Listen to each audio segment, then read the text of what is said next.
we've got a couple things that we're testing. We're testing a new water valve on the dyno today. So the dyno setup is going to be a little bit of a learning curve, as well as the engine being a little bit of a learning curve.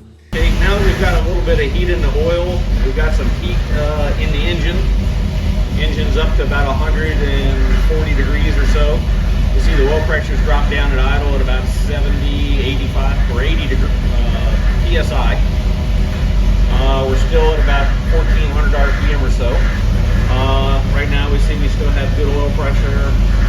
We're about 1500 RPM, so let's actually see what it does.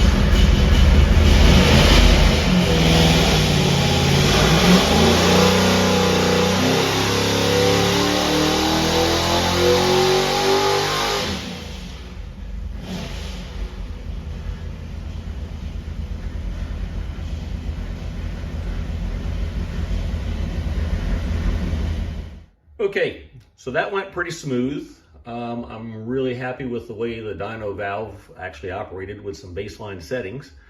However, I do need to go back. Apparently, since I've taken the dyno all apart and repiped a lot of things and redone a lot of things, I need to go back and actually recalibrate the dyno, because that engine showed about 700 and some horsepower, and I pulled the handle back on the dyno probably at about 5,900, 6,000 RPM.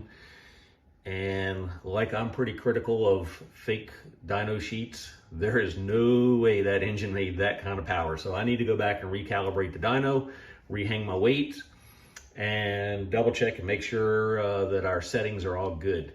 So I'm gonna go do that now, and then we'll be back later and do some pull. Okay, so we made our changes in the software, got the engine fired up. So let's see, let's try another pull, see how it goes.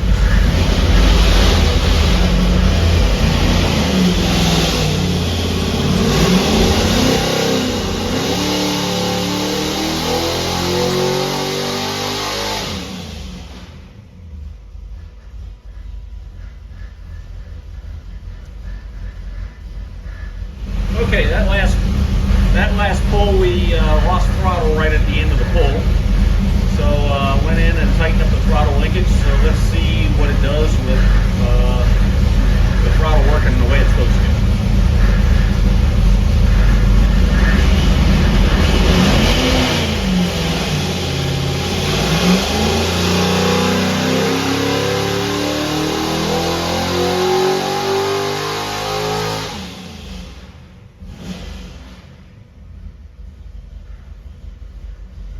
Better. Amazing what a little bit of throttle will do for it. Okay, on this pull, we're going to pull it up a couple hundred RPM higher, and I added 1.5 degrees worth of timing to it, so let's see what that effect does. I just checked the plug. The plug looks a little bit rich, and it looked like it needed a little bit of timing. So let's see what a couple hundred RPM will do for it.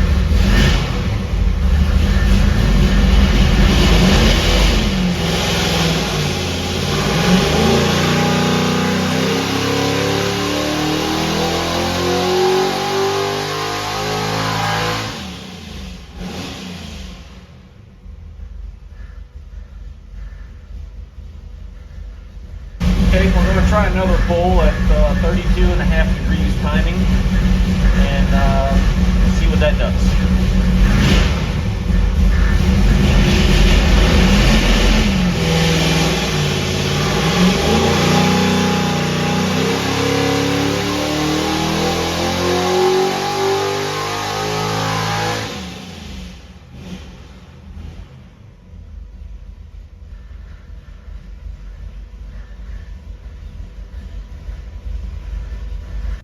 Okay, so after that last pull, and we added 1.5 degrees of timing, so from 31 to 32.5, the engine made within 2 horsepower, and it made within 2 foot-pounds of torque. Pretty much almost at the exact same RPM it made the torque. It was about showing the peak powers at about 40 RPM, 44 RPM different. It didn't make any difference to the engine. It didn't seem to care. Few minutes later. I just made another pull on the engine. It's a couple hours, about 3 hours after the last pull, after the first 3 pulls. You can see it actually picked up about 9 to 10 horsepower, and it picked up about 10 or so, 12, 13 foot-pounds of torque. And it did that basically right back in this section, right in here, where it made about 563 foot-pounds.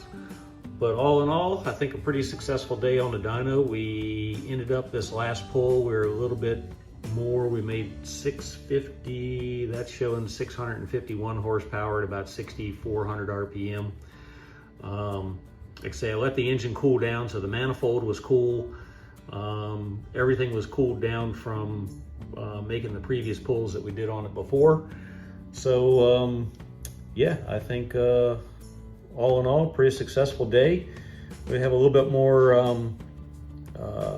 work to do on the dyno as I get some more engines on here and run it and get a little bit more familiar with the settings on it. I think it'll actually improve the performance on it a little bit, but all in all, pretty happy with the way the dyno ran today, considering it's the first time with this valve, first time setting up. So again, I think a pretty successful day.